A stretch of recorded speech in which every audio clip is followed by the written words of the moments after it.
Hi there, Dave and Tim at a Single Malt Review. And it's been a while since we looked at any Japanese whiskey, which really is bad luck on our part, because Japanese whiskey is amazing. Yeah. So let's rectify that situation pronto. Japanese whiskey, amazing.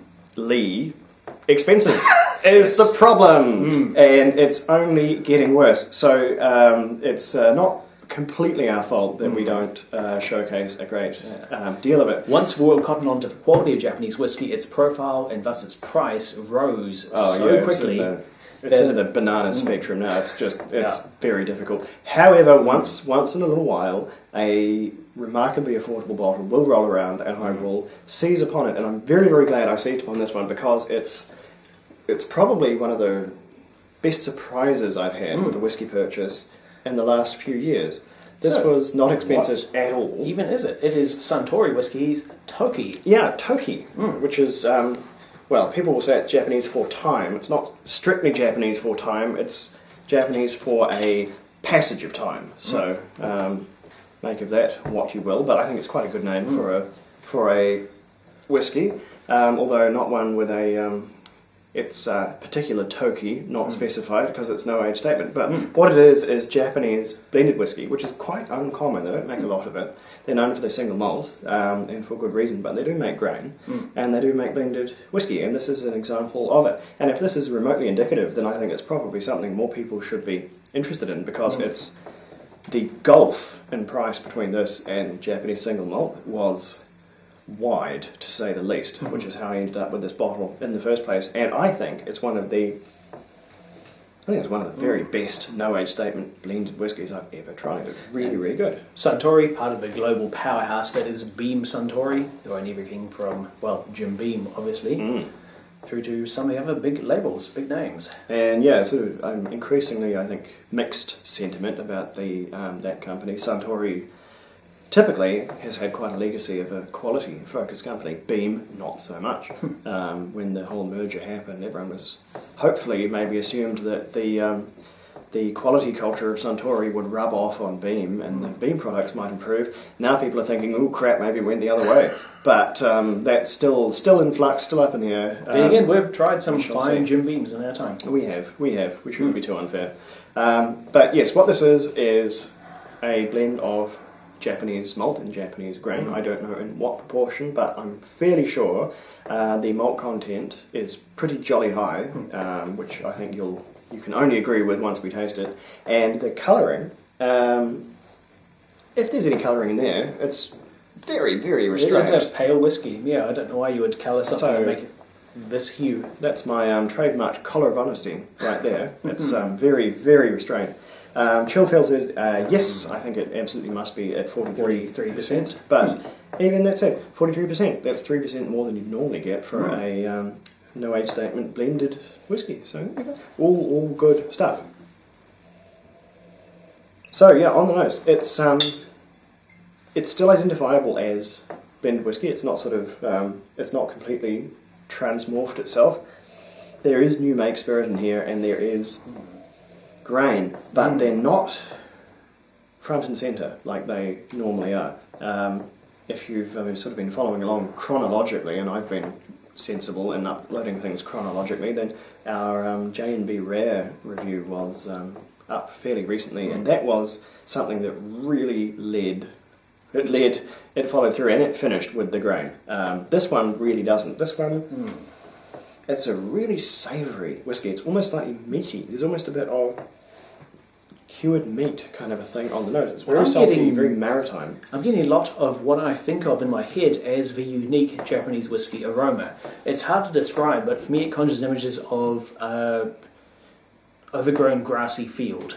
It is not the dry floral grasses of, say, I don't know, Lowland or Campbellton Scotch. It is a slightly more, it is difficult to pin down. Puts me in mind of bamboo, or of just lush green fields. And it's unique to Japanese whiskey. It is its hallmark inside my head. Well, for me, it's savouriness, and it's the unless we're dealing with sherry matured Japanese whiskey, which does come around every now and then for the sort of GDP of a small nation.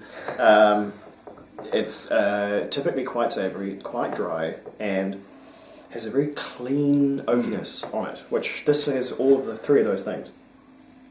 So on the palate, Oh, it is so easy to drink. yeah, it's easy drinking, but it's very, very full. It's lovely and rounded. Yeah. It's rich. It has a good sort of burst of initial malty sweetness, which is what makes me think the malt content is very, very high. Yeah. I think we're doing at least a 60-40 malt to grain here, not the usual other way around. It's a very good balance of malt and grain flavours. The malt is allowed to predominate, really, overwhelms the grain just a little, pushes it slightly to the back. It's still there, it's still supporting, but it's not leading the charge. And that sweetness sort of slowly blends in, and it ends as quite a savoury, salty maritime finish. It's a wee bit like, it's not dissimilar to, say, a Pulteney in that regard, and that it's quite a rich, sweet whiskey, but it finishes quite dry and distinctly salty, distinctly maritime. There are hints of what I think of as traditional culinary Japanese flavours. A little bit of sushi rice, a little bit of dried seaweed. There are almonds. There's sweet almond oil. Oh, yeah. There's lots of other fresh nuts. There's some cashew. There's some a little bit of macadamia, but not roasted. Not candied, not roasted like we often get them, but fresh. There's a little bit of sharp plum and a bit of, I think, apricot. Yeah, I've got you on the apricot.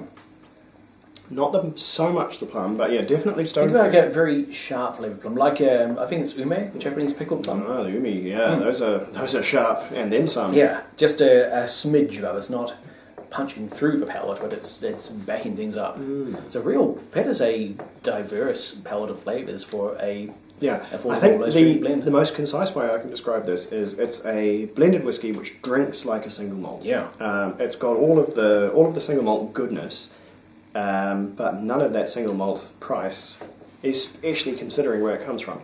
Considering you can pay upwards of $100 US, you can pay upwards of $150 US for 12-year-old Japanese single malt. That just makes the mind boggles, and it's clearly selling because it just keeps going up. So I'm kind of secretly hoping for it to all come toppling down now that we're in the whole virus thing and economic ruin is sort of smouldering around us. But whether I get my wish remains to be seen. It'd be nice to be able to afford a Nikka or a Yamazaki again. Boy, it would.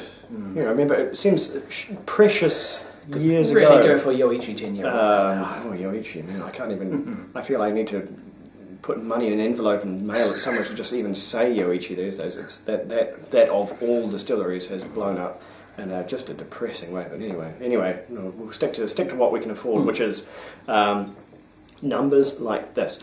I think if there was ever an argument that Suntory's quality-focused attitude as a company persists, at least in Japan, this is a striking example of it. It's cheap. It's more than cheerful. It's really, really good, and it's, in terms of no age statement, blended whiskey. This probably even ekes out. I would have said Black Bottle was probably the standout. I mean, that's way more expensive than any other no age statement, as is this. But taking price out of it, this is probably the best no age statement blended whiskey I've tried ever. It's very, very good. Now, Japanese corporate culture is famously disciplined and regimented, and I think something comes through here. This feels like a very tightly controlled whiskey. It's been precisely measured and calibrated and crafted and just assembled really to a degree of precision, which you can really taste. It is balanced, precise, clipped, and it has just been refined into this uniquely drinkable, very flavoursome blend. It really is very, very good. I don't want to understate that. Yeah. It's not going to transform your understanding of whiskey, turn it on its head. There's only so much it can do. It's still a no age statement blend, but boy, is it a good one. So compare it to others, and I'm going to give it 86. Nice. It's just a scrummy old thing, and it just does so much with presumably very few resources. If it was if there was genuinely old whiskey in here, they would have put it on the bottle. It would be 10 years old or something. And I would not be surprised if they put a 12 on here. I would have believed them. Clearly it isn't. So they're doing a hell of a lot with not a great deal in terms of the sort of moving parts in here.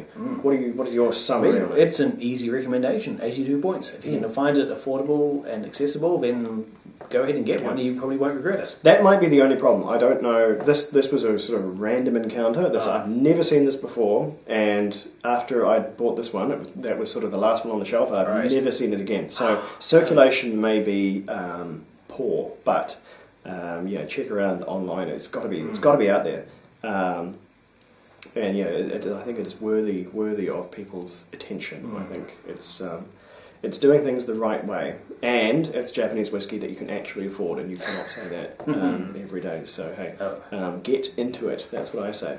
All right, well, we'll get into something else very, very shortly. So catch us then. Slanger, we'll be right back.